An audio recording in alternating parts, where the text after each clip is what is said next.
Well, Jackie, we come to another simple aspect of the game is the jersey number that you wear when you play.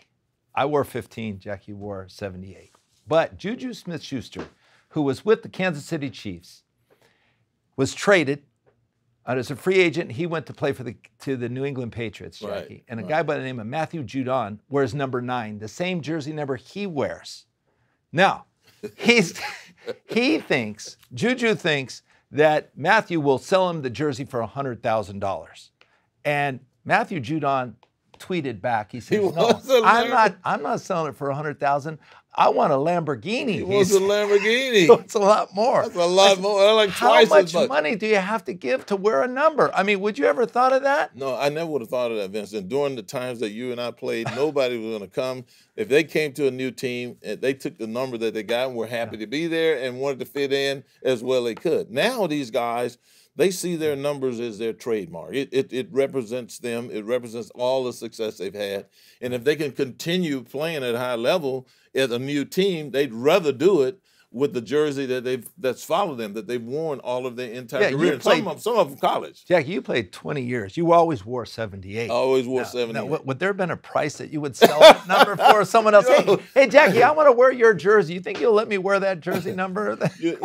First of all, they retired my jersey, and it was well. Well, maybe they could bring it out of retirement. It was well worn. Let's put it that way, Vince. It was well worn, number 78. 20 years is a long time to wear a number. So I was honored that they retired my jersey. Now, if I were broached with the thought, somebody says, some young guy comes to the Rams, or some new guy that is coming as a free agent, and he wants to wear my number, and he goes to the Rams and he said, "I want to wear number 78," and they said, "No, that number has been retired. Hall of Fame Jackie Slater wore that number, and the only way that number is going to be worn is you got to contact Jackie."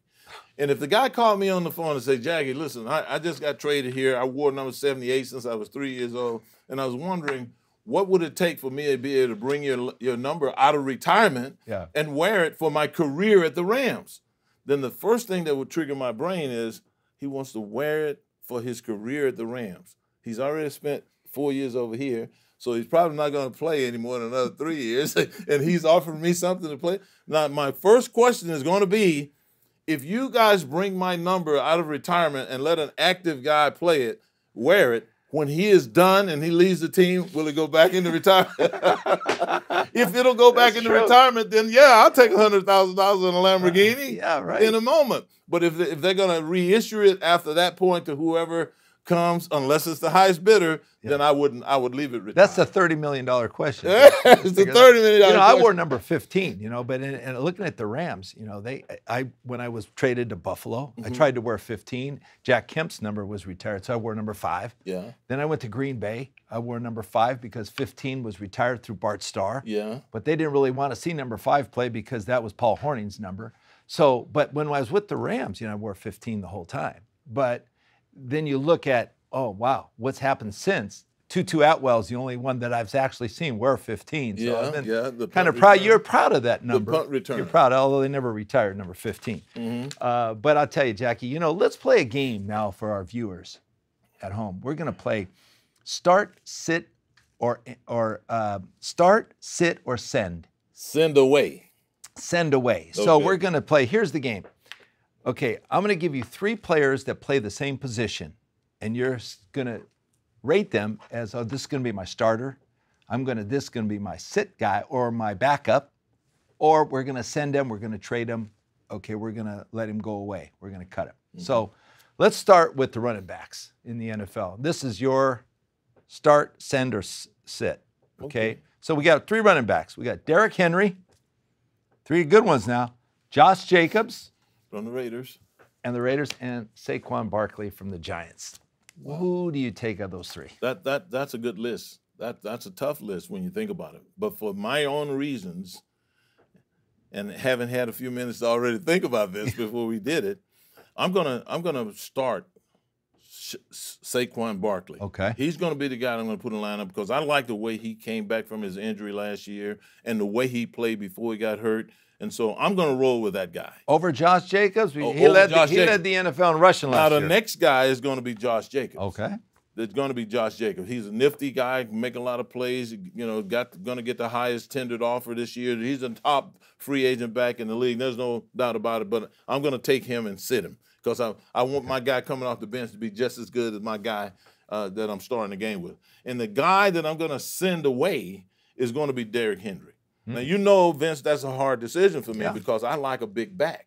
Big guys, they can handle the pounding, and they can issue out a lot more punishment. But what we saw with Derrick Henry this past year was a guy that missed games because he's getting nicked up, and he's not like he's fast as Eric Dickerson. He can run, but not like Eric Dickerson. And he took a lot of shots, Vince, a lot of shots, and kind of like Todd Gurley of the Rams, big body guy, very elusive runner. But when he slowed down, when that knee started bothering him, now he's taking too many big shots and he's not as productive. So that's the reason why I would move Derrick Henry. Only reason why I would move. Okay, here's injury. Here's another one: start, sit, or send for offensive linemen. Your specialty. Okay, you got Trent Williams. Yeah. Okay, you've got Lane Johnson. He's with the Eagles, I think. And you have Tristan Wirfs. Tristan Wirfs, yeah, with Tampa. Okay. Well, this is a pretty easy one for me. This is pretty easy for me. I've looked at Trent Williams, I mean, ever since he was at Washington, and I've yet to see an offensive tackle who is as athletic as he is, who is as skilled. Smart, too. He's smart, he's skilled. And Vince, there is an Oriental defense, school of defense. It's not karate. Martial arts? It's a martial art. It's not karate, and it's not jiu-jitsu. I can't think of the name of it. But he practices it in his play.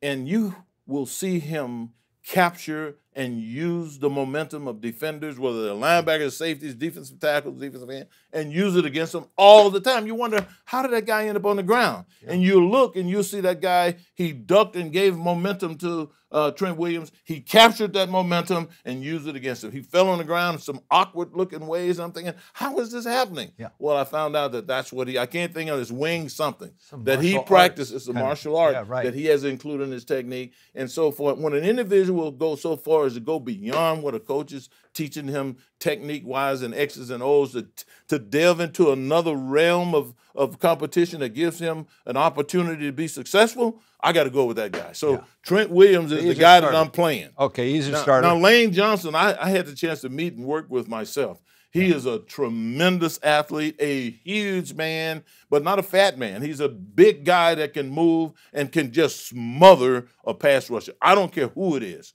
And so he's the guy that I'm going to sit because I want him coming off the bench and doing his things. He's got to be the best. And then whoever the guy is that's third to these two guys, you can go. You can go. I mean, I don't care who it is. I'm going to take those top two guys every time. I would probably agree with that. I'd probably take Josh Jacobs, though, I think. All right, Vince, well, let me ask you now. Yeah. You got a couple of positions that you're intimately acquainted with, I know. All right. Let's start with the quarterback position. Perfect. So you got to sit one, you got to start one, and you got to send the other one away.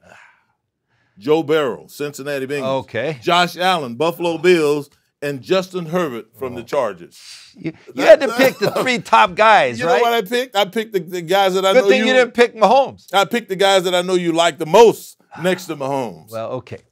Well, that's a tough question, Jackie. But let's look at the experience factor. I'm gonna go with Joe Burrow. I mean, I think that he's got that Joe Namath appeal to me. He's got that rapport with his guys. He interacts well with the players. Players love to play with him. I mean, so do the other guys too. But don't get me wrong. This guy has gone to Super Bowl. He's played through pain. He's played on a team that he helped build a team from scratch, and now they're a contender. Yeah. That goes a lot to say about a quarterback, how far you can advance yourself. And he's put everything throughout his collegiate career, Jackie. He went on, he became a national champion. In the big game, on the biggest stage, he plays great. So I'm going to take Joe Burrow at the top. Then I'm going to take Justin Herbert. You're going to sit Justin Herbert? I have to sit somebody. I mean, it's like, a process of elimination here. I hate to sit him. But, as much as I like the way he plays quarterback, the way he leads the team, he's very confident. He's got that composed nature about him, Jackie. He can make any throw. Okay, I like to see the team around him have more of a running game. So let's talk about the Chargers. But of course. But, you know, he would have to sit. In the third, now, I hate to say this about Josh Allen, but I'm going to have to send him because of the fact that, and even Buffalo agrees today, they're going to change their offensive system. He runs the ball too much. Way too much.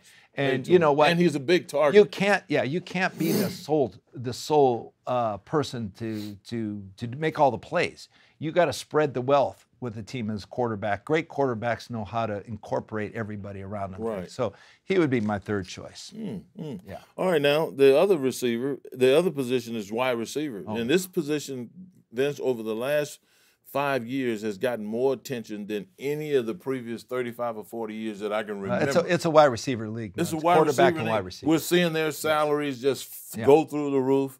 More so than anyone's. We got a couple guys making $30 million a year. A couple guys on the eve of breaking that record. Yep. So the wide receiver position in a pass-centric team sport like the NFL is critical now. And I'm going to give you the name of 3 guys right here, and you let me know which of these guys you're going to sit, you're going to start, and you're going to send away. All right. This is a tough one, Ben. Okay, here we go. Justin Jefferson, young wide receiver at Minnesota. Yep. A.J. Brown, the big wide receiver that got the general manager fired at Tennessee when they traded him away. Right. Look what he did. Got his team to the Super Bowl. And then the last one is Devontae Adams. Oh. How do you possibly... I thought you were going to say Cooper Kupp there. Or Travis Kelce, one of those guys. Well, I didn't want you to be biased. I didn't want you to be biased because if I had put Cooper Kupp on that list, I know you would have started him right away. Well, you know, there's so much faith and confidence you have in a quarterback-receiver relationship, Jackie. You have a go-to guy, you know. And that possession type of guy, these 3 guys play the wide position. They're outside. And they're big threats down the field. But a guy, to me, that would fit real well with our talent as a quarterback would probably have to be Justin Jefferson because he makes you look good, Jackie. That one catch he made this year, that one-handed grab. He has got speed. He's got long arms too. He's smart. He runs great routes. He can do it all, and he's a game breaker. Okay, more so than A.J. Brown. I like Justin Jefferson, but then Devontae Adams. So I'd have to put Justin Jefferson my starter. Okay.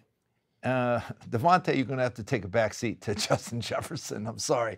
But, you know, I like Devontae Adams. The way he interacts with his quarterback, you know, they're on the same page all the time. All the time. And you know, you just throw the ball and he'll catch it. It doesn't matter where the ball's thrown. He's going to get it. He's a pro. He's the ultimate pro, in my opinion. Yeah, and A.J. Brown. And Cooper Kupp are my top 2 receivers in all of pro football. I mean, they're just tremendous athletes. And I tell you, I'd have to send A.J. Brown packing because of those 3, A.J., you're on the right team. So you're number 1. The last guy to sit A.J. Brown packing is no longer he no longer has a job. That's right. That guy's special. You know he is, Vince. And that's a tough that 3 guys right there. I'm inclined to agree with you, even though I didn't put my top 2 on that list. There's some special guys in a passing league now, and it's going to be fun to continue to watch. The other thing that I get excited about this being a passing league is watching the offensive tackles. Do different adjustments and grow into their positions. A lot of guys are realizing that you can't just serve meat and potatoes up all the time to block these guys. You got to throw some things in there. So watching those change-ups and different things that they're doing has really been play calling. It has been fun for me to watch.